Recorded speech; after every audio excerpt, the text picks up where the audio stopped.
When that alarm clock goes off at 4 or 5 in the morning, your mind says no. You just say, it's just what we do. It's what we do now. Because to get to where you want to go, the amount of pain involved, I'm not saying physical, I'm not saying you got to break yourself off. The amount of mental pain of how many times you're going to have to do something that you don't want to do to get to where you want to go is going to be, there's going to be more times you do something that you don't want to do than you are going to want to do it. And that's your new norm. I see what is not the norm, what's impossible, what all the theorists say you shouldn't be doing this. That's the wrong way to go. And I'm like, let me see if I can pull it off. It's so easy to be great nowadays, my friend, because most people are weak. Most people don't want to go to that extra mile. Most people don't want to find that extra because it sucks. It's miserable. It's lonely. I really started to enjoy the fact of seeing what the human mind was capable of and seeing that what is so horrendous, there's so much joy and glory in this shit. The most important conversation is the one you have with yourself. You wake up with it, you walk around with it, you go to bed with it. Eventually, you act on it. Sometimes you act on it good, sometimes bad. You got to change the internal dialogue. That person in your head that's talking that shit to you, until you change the internal dialogue in your head, until you callous over the victim's mentality that the world is out to get you because of you are the only, you got to change that shit, man. Yeah, but you don't understand my life, David. Yeah, I do. So that's the thing about it. And that's why I can talk about it. But yeah, I get what you're saying. A lot of folks don't I get that mentality. I once had that mentality that no one understands what the fuck I'm going through. And if you keep that mentality, you're going to stay in the same exact spot that you're in, that no one understands me. There's millions of people. Why do you think a book that I self-published, is doing so well with a story that's so fucked up? People like, I'll never forget when I went to a publishing house, like, who's going to resonate with this story? No one's going to buy this book. I'm like, are you not in the world? Are you not in society? You're never alone. Everybody's going through shit. So when people get this mentality of like, you don't understand me, you can throw a fucking rock to someone that can understand you if they're willing to break themselves down and stop hiding. A lot of people understand you, but you got to stop hiding. And that's why I tell people, a lot of people are going through shit. They just hide better than you did. That's all they did. Well, life took me somewhere unexpected. I'm unprepared. It's about 6 degrees out here, and I'm underdressed. But guess what? No one gives a fuck. You gotta get the motherfucker in. Sometimes life can really hijack your fucking mind. When that happens to you, you're all fucked up. Your goals, your ambitions, everything is out the fucking window. In life, we all go through different things. Sometimes your girlfriend or boyfriend breaks up with you. Guess what? Get the fuck over it. They no longer want you. Maybe you failed a test in school. You worked your ass off. Guess what? You failed the fucking test. Get over it. Move past it. Learn to not let life hijack your brain. At work, you've been working your ass off for that new promotion. You don't fucking get it. Someone else does. Maybe they kiss better ass than you do. Guess what? Get over it. Life will hijack your mind if you let it. Don't allow all these things to make you a lesser person. You must own your mind. Don't let life own yours. You see me smiling? Why? Because it kind of sucks out here in New York City. They're expecting some big blizzard to come in, so I was kind of praying to the snow gods for worse weather to come in, because why? In worse weather, we get better. I'm kind of happy, but I was hoping it'd be a lot worse. I'm going to do a nice little run today, and no, I'm not thinking it's warm and 70. I like to live in reality. It sucks. It's about 7 inches of snow, and I'm extremely ecstatic right now. Pain is just a feeling. You see, it's happiness. Why? Because it sucks. That's why I'm so happy right now. Well, it's that time of year again. We start to feel real happy. Why? Because we're not going to work. If you believe in Santa Claus and you celebrate Christmas, you're looking forward to Santa Claus coming down the chimney, giving you some presents. It's a real good time of year. So in that good time of year, we start to feel real good about ourselves. So I start to feel great. So we start making promises to ourselves about, hey, I'm going to lose some weight. I'm going to do better in school. I'm going to be better here, be better there. But guess what happens? The real Merry Christmas happens when all of that noise is gone. It's quiet. And it's you against you. And now all those endorphins are gone. And I promise you made by getting up early and getting after it to go lose weight, study harder, guess what? It's a lot harder now. That repetition becomes a lot harder now. So a lot of us can't do things on our own. So find somebody in your life. So when you throw that towel in, they throw that motherfucker back at you and say you're not done yet. Why is the truth so important? You know what? Because first of all, it does set you free mentally, and it gives you a starting point. You have to have the truth to have a starting point. So when you, like, if I'm lying to you about who I am, or I'm lying to you about whatever, there's no starting point. There's a false reality. You have to create the real reality. So that's what I call my accountability mirror in my book. That's the real reality. Where the f am I gonna start from? So for me, I was lying to this, lying about that. So I had no starting point. Once you come face to face with who you are, you have a starting point. All right, I'm not real smart. I have no courage. I have no self-esteem. I have no nothing. Nothing. That's my starting point. Now we can move from there. But if I tell myself I'm strong, I have courage, I'm smart, and all these are lies, you continuously push that starting point backwards. So that starting point is the truth. The no fucking bull truth that only you can tell yourself. So it's the starting point. The truth's the starting point. And most people are surrounded by people that don't tell them the truth. No. Because it's too painful. It is. Especially nowadays in this society, we like to surround ourselves. It makes us feel so good. Those people who say it's okay. It's okay. It's not okay. It isn't okay, man. And I get it. Society's changing, and we love to feel wanted and loved. Trust me, that's all important. It is. But you have to have the truth from people. Hey, you're not working your butt off hard enough. You're not trying hard enough. We all think we're trying hard, but what are you gauging that off of? Are you gauging off of, like I talked to this one kid the other day, college is kicking my ass. I said, what are you gauging that off of? I go, are you trying? He goes, yeah, I'm trying my ass off. I'm studying hard. I go, what are you gauging trying hard off of? Well, in high school, I didn't have to try at all, and I made great grades. In college, I'm trying hard. You're trying hard compared to what you did in high school, which was it came easy to you.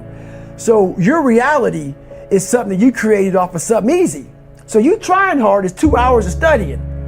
I'm gonna tell you a difference in trying hard and trying hard. Trying hard is something in your mind just doesn't stop. Where you know 2 hours isn't enough. So it's all about, reality and what you're basing things off of. What they do in Hell Week is they design Hell Week to find your flaws. And they do a really good job of that. It's 130 hours of continuous training. You may get 2 hours of sleep. And they beat the shit out of you and find everything wrong with your mentality. And then they start Hell Week. And that's the beauty of it. And for me, I'm not some naturally God-given guy. I don't have a great bit of talent in anything. So what got me through horrible times was the dark side. My name is David Goggins. I created Goggins. Goggins is the guy that can take anything you put in front of him. You want to break my motherfucking legs? So be it. I have a way of going to a place like I did in that race, where all the pain and suffering that they put on top of me in Hell Week, I will reverse that pain and suffering, and I will take your soul. So every instructor that put me through BUD/S, my job, what drove me, was I wanted you to go home that night after you beat the living shit out of me, and I smiled in your face. I wanted you to feel worse than I did, and you were going home to a nice warm bed with your wife or your kids and a nice meal, and I was still out there in the grip, suffering for another 100 hours. I wanted you to think about me, knowing that I'm comfortable, being very uncomfortable. And I want you to think about when you went through fucking Hell Week, how uncomfortable you were and how bad you wanted to quit, knowing I'm not thinking that. So the dark side is something that I've designed. It's an evil place I can go that very few things can hurt me. I use the hurt you're trying to put on me, I flip it upside down and use it. You trying to use it for kryptonite? No, it's power pillars for me. I'm using it for strength. I just flip negative into positive, that's all it is. Hate, jealousy, ignorance, and every word that means that shit will always be a part of this world. One thing that bothers me a lot is that the hate of somebody else, the ignorance of someone else, how it affects people, how we allow it to affect you. One thing that helps me out in life is I've learned to anticipate stupid. I've always been headed on, people have been jealous of me, whatever it may be. I've learned to anticipate stupid. So an example of anticipation, if I come up to you and punch you in the gut, it's gonna hurt like hell. But if I warn you, you can prepare yourself for it. And in that preparation, it doesn't hurt as bad. So in life, stop letting people affect your day, affect your life, affect the outcome of what's gonna happen to you. Learn to anticipate stupid. Never fight ignorance with ignorance. Fight it with intelligence. Sometimes we can be in such a bad spot in our lives that the only answer is to say and go for broke. In my life, 20-something years ago, I was in that spot. And this guy asked me a question yesterday. What was the question, Jennifer? He asked if you're paying the price physically now for what you put your body through. Am I paying the price? So my answer was yes, I am. But what he didn't know was literally, I stepped back at 297 pounds, looked in the accountability mirror, and I saw a reflection I didn't like. It wasn't so much the outside, it was a lot of the inside. So that bothered me. And I was willing to do whatever it took to change that reflection.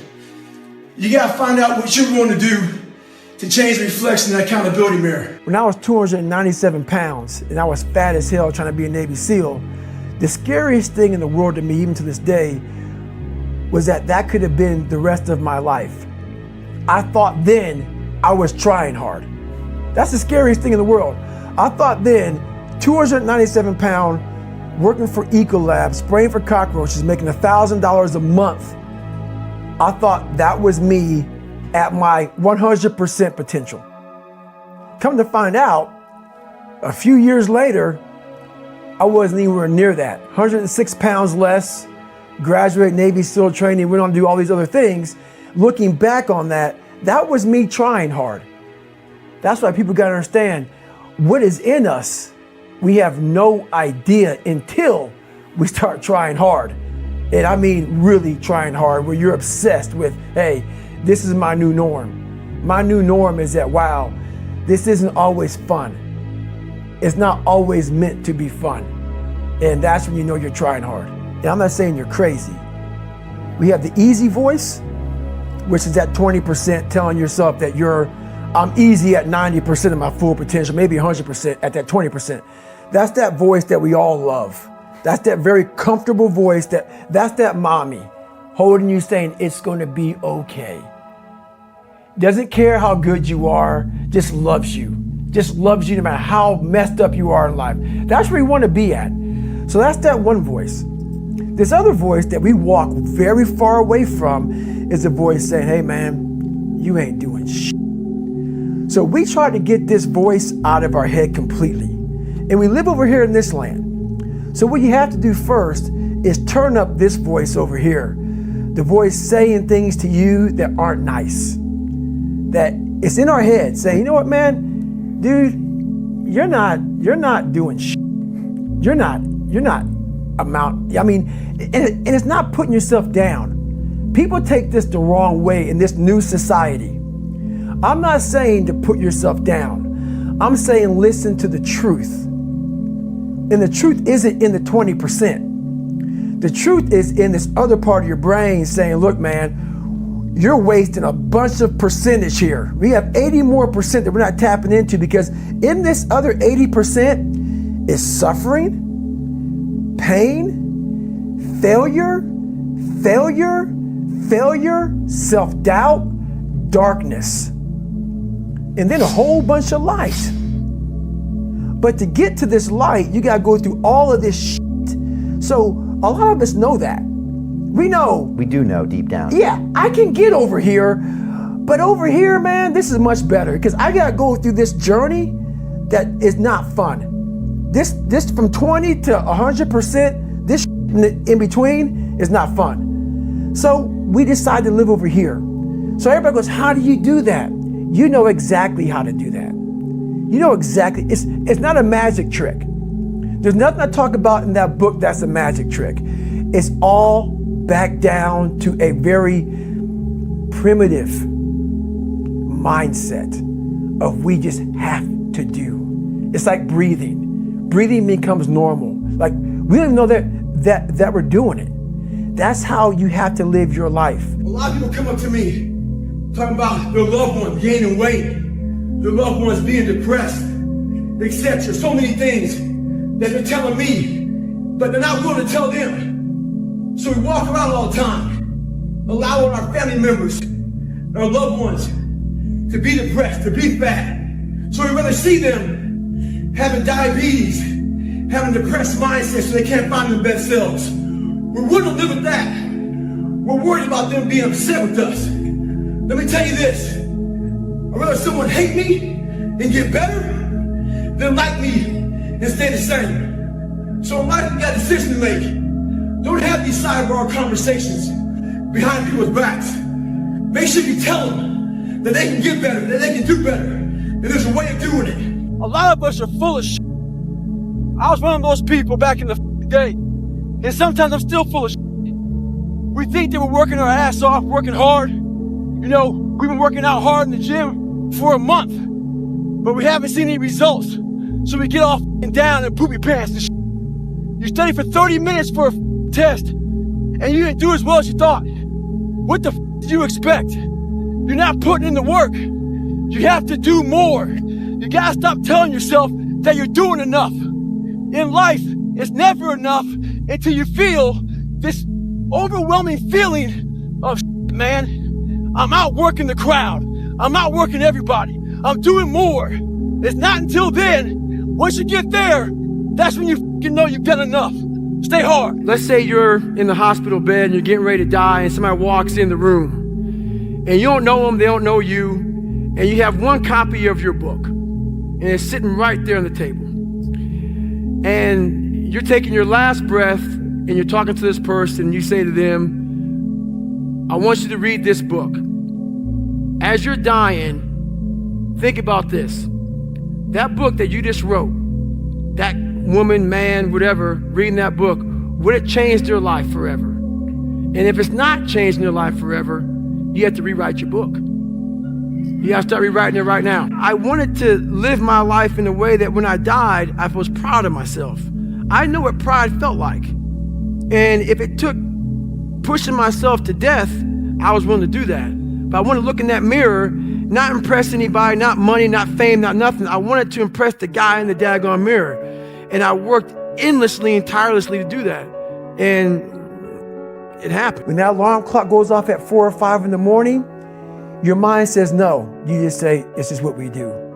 It's what we do now. I don't want to live this lifestyle, but to get to the other side of this, I have to. So if you really want it, you realize what trying is and what trying is not. Once again, I have to say it very loud and clear. I'm not about being a masochist, but what I found when I was 297 pounds, so I'm not a guy that read a book and said, oh, they're the answers.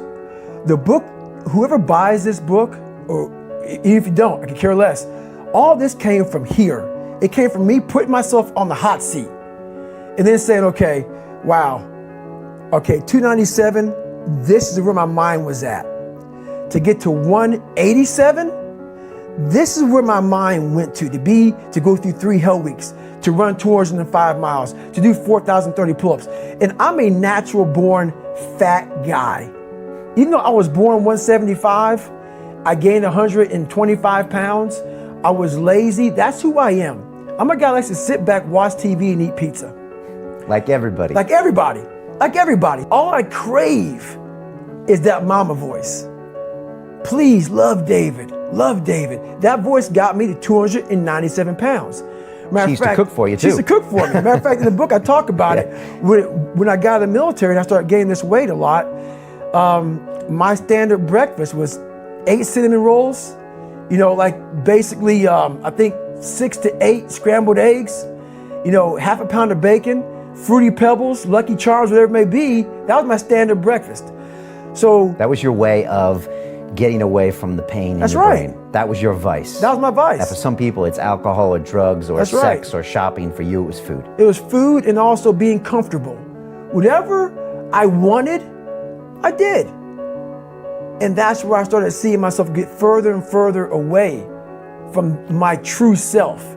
And your true self is found, honestly, in that very uncomfortable zone. So when I was going through training, we had to carry these real big heavy ass logs and boats around.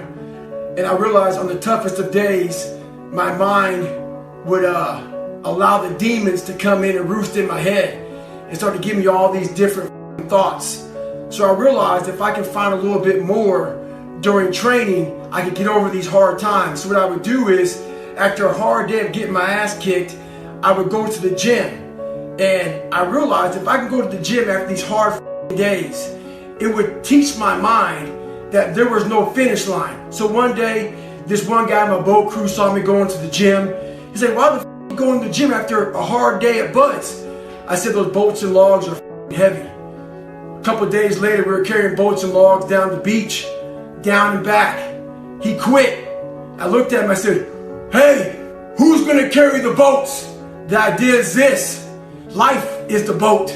You're probably thinking, I have so many videos with me putting my shoes on early in the morning. Well, the videos are all very different if you really think about it. Every morning, every day of our lives, we have choices to make. You have the choice to stay in bed, to say, "Forget it, I'm not gonna work out today," or "Forget it, I'm not gonna work hard today." You always have a choice every single day of your life. So it's a very different video, because yesterday I made the choice to get up early and run, but today's another day. Today's another day that I'm faced with another choice to make. So I'm making the choice again to put my shoes on early in the morning and get after it again. So make the right decision. I have this haunting voice in the back of my head. A lot of us have it. Yeah. We just ignore it. And it was there for years. So I knew in the back of my mind that I could pull off this whatever I wanted. I knew I could. You knew you could. I knew that, but I was afraid of the work because I wasn't gifted with brains. I wasn't gifted with God-given talent as far as like athleticism. So I knew to get to where I had to go, to be on the same playing field as these men, to even try out for this program, I knew the work was going to be something that I didn't want to even attack. So I was just putting it off. But yet you did it. Because it haunted me. Okay. The voice in my head said, "You know what, man? You're going to die never even trying to reach your full potential." And how's that going to feel? So I'm going to live even while I'm dead. I'm going to be, because I believe in a higher power, whatever it may be. I don't know what it is. I believe that your mind lives forever. Some spirit, something lives forever. I'm going to be haunted by the mere fact that I literally that's what I was. You wasted that life. That's what I was, man. And you look back and here lies David Goggins, a punk. That's it. And I get to live. So whatever heaven or hell is, you're in hell the rest of your life. The rest of your life. And if there is a God, which I hope to God there is, knowing what I put myself through now, whatever memories I have, if there's any at all, I'll be a happy man. But I knew that I was getting paid for this while I was living or while I was dead. I was getting paid for this. Because basically to me, it was a huge sin. I'm basically just going to sit here and just be a comfortable man and not even try. Wasting your life is a sin, It's right? a sin. Your mind takes control of you. You have to say, "F you, I run this mother." And that's what that's all about. You have to have these different things in your mind on where you want to go and know that motivation is not going to get me there. Because I'm not going to always be motivated. If you can get through to doing things that you hate to do, On the other side is greatness. There's a new bar that you must always set in your life. And once you become complacent and you become civilized, you've arrived, you're no good for anybody. A lot of people say that nothing's impossible. I even said that nothing's impossible several times in my life. I lied. There's a lot of things that are impossible for you to do. But what happens is when we come across something that's very hard and we try it once or maybe twice, we then say, we're done. We can't do it anymore. Before you say something's impossible, do it and do it and do it to a level that people think that you might be fucking crazy until you say it's impossible. I'm tied up, hands and feet. I hate the water. I sink like a rock. But this is the one thing that almost stopped me from feeling my dreams. So we live in a, if it helps me to help you world, I help you. If you tag 4 people to follow me, I'll give you a gift type of shit. Well, I'm not here to do that. I don't need nothing from you. But what I'm gonna do for you is this. If you email me at merrychristmas@davidgoggins.com, when you email me, leave me your phone number. I'm gonna give you a call. So the first 100 people that email me, I'll call you up. I'm gonna leave a video every day for the next 4 days at different times. And once again, the first 100 people every day, you're gonna get a call from me. Leave me your number, email me, Merry Christmas at David Goggins. Stay hard. But whoever I am, you're gonna see me. You're gonna see me for who I am, because I need to change who I'm not.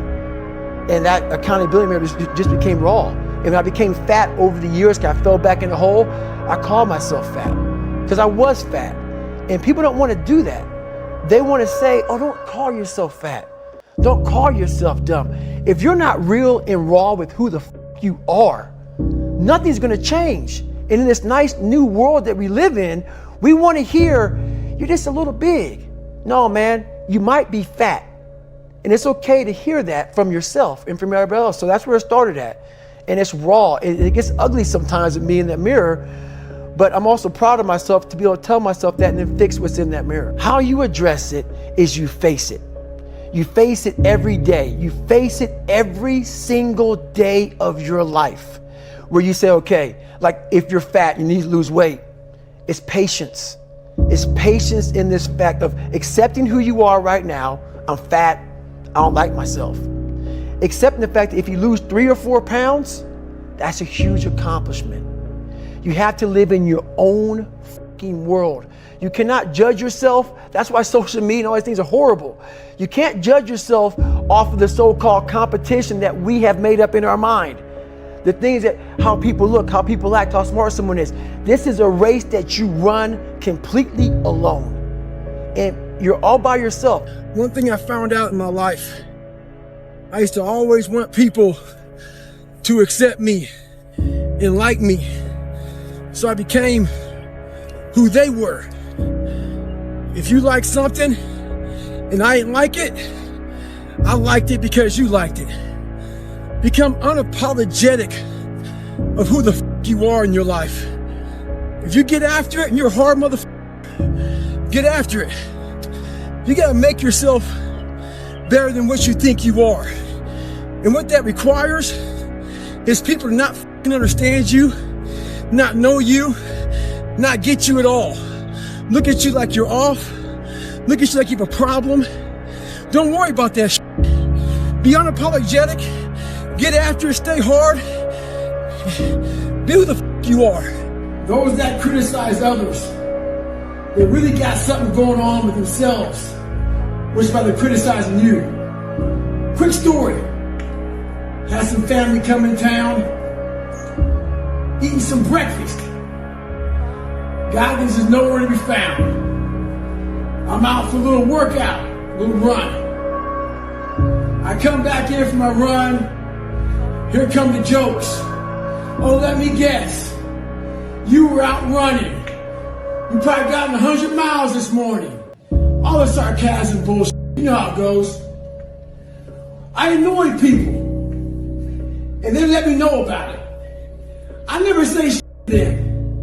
But they have no idea how annoying it is to me. Every morning I wake up, I get a chance to see your lazy ass in bed. I started realizing, man, just by going to war with myself every day and putting these challenges and these goals and these obstacles, these insurmountable obstacles. So it wasn't about losing 106 pounds. Me losing 5 pounds was an accomplishment. Me losing 10 pounds and then 50 pounds. And then the more I did this, the more I gained confidence. And then the more I gained confidence, the more I realized, these Navy SEALs, man. These guys can't do what I'm doing right now. I had no coach, had no trainer, had no money. I didn't know how to lose weight. I had no knowledge of what I was doing. I was just working. I was just sacrificing. And then through that, all these different tools started coming up. But I would have never found these tools if I didn't put myself in a very uncomfortable place. We all look for toughness. We all want it, but we look for it in a comfortable environment. You will not find toughness in a comfortable environment. Those of you who are listening to this, whoever hear this, you will not find it. I was trying to look for it everywhere. The only way you find it is to drown yourself in a position where you're just out of sorts, where you can't swim and you're drowning. Where you're drowning. You're drowning in life. But you say, you know what, man? That. I'm gonna figure out how to backstroke or something. I'm gonna figure out how to, and then through figuring out all these tools, your mind starts to, when you quit, your mind does this. Because you're out. Once you say, I'm not gonna quit, this is the 40%. When you quit, your mind says, we're done. So it doesn't expand. There's no expansion when you quit. When you say, F you, this sucks, I'm drowning, I'm miserable, I'm suffering, I'm broken, but I'm not going anywhere. What happens to your mind is it does this. It says, F, he's not leaving. So we gotta expand. We gotta grow. We gotta figure this fucking thing out. So then these compartments in your brain start to they have to work. They have to work. And then you start to engage parts of your mind that you never engaged before. But you can't engage it by sitting back in these nice chairs, drinking this nice water, talking to you, talking about what I want to do. That's where the 40% thing comes in. It comes in when you're in suffer mode and you say, I'm not going to quit. You're forcing your brain now to operate on a level it's not used to, but then it becomes used to it. We're only 1% away from true greatness. There's a big difference between 99% and 100. I always thought that I was given 100%. I wasn't. But I was only 1% from making that money, from being where I want to be, from having everything in life that I've ever dreamed of. But it's that 1% that we sleep on.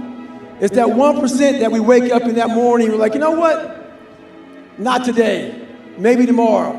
Well, guess what? That's why it's so easy to be great nowadays, because most motherfuckers are weak.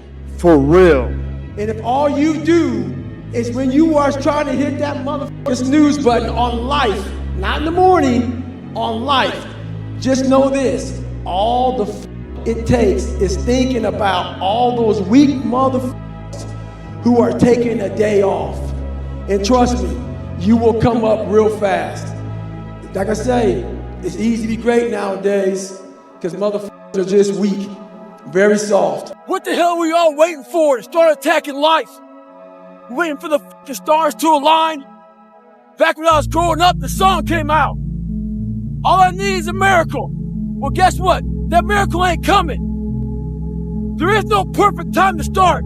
You gotta start now with changing your life. We're all being tested in life. And guess what? This is one test you can't cheat on. We all have our own test. Some of us are obese. Some of us are depressed. Some of us are insecure. In the military, we had this big old rucksack on the back. Had batteries, water, extra gear. Your extra gear is the you're dealing with in life. And the only way to overcome it is for you and you alone to face it. You have to do your best work when you're the least motivated. So those days you don't want to do it, guess what you gotta do? You gotta suck it the f up and do it. When I say I'm training for life, 2020 was the perfect example of that. A lot of people lost jobs, lost businesses, lost family members. A lot of folks spent a lot of time in the hospital on ventilators. That should have caused a lot of demons in your brain. Folks see how much I work out, and they think I'm running from demons. It's not demons, it's discipline. And I'm a disciple of discipline. You can't outrun your demons. They'll always find you. Only way to beat them motherfuckers is look at them eye to eye and make them your bitch. Mindset's the only thing that gets you through hard times. Merry Christmas. Well, I believe that you have to build belief. Belief is like, there's an after school special belief where the mom says, believe in yourself, and that's all great, but there's also a built belief. And the built belief is one where you are constantly, like for me, I came from a bad place. How I build belief is through the daunting tasks I put myself through. So that's proof positive that I can. So it correlates. And that's how this piece of kid I once thought I was built belief by saying, I was in 3 Hell Weeks. I went to Ranger School. I tried out for Delta Selection. Undeniable stack of proof. That is proof, motherfucker. So whenever you think you can't, the confidence comes from the thing that you built. You must build belief. You must build confidence. It can't be like, hey, I'm gonna go knock that shit out. You gotta look over here and say, I can knock that shit out. It's belief, and it's built on what you put in to yourself.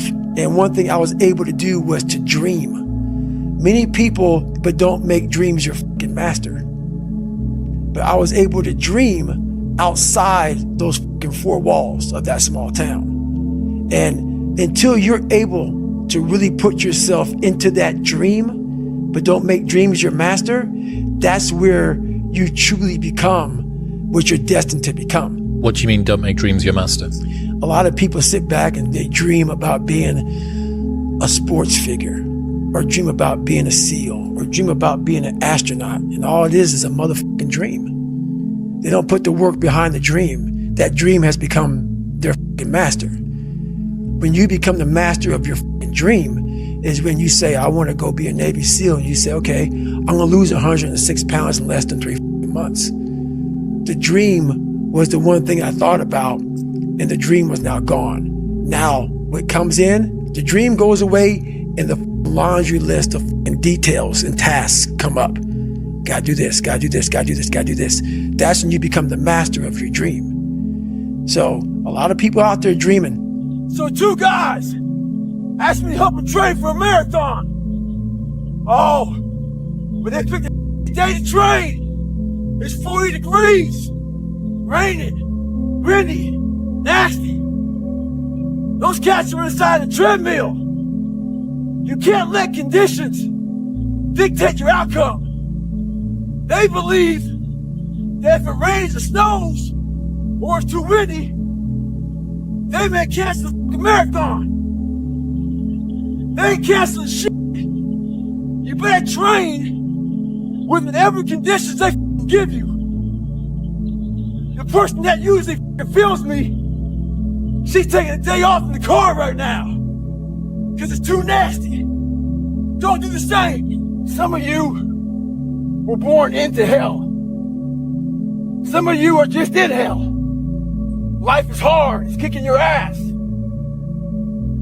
There's a tactic in wildland firefighting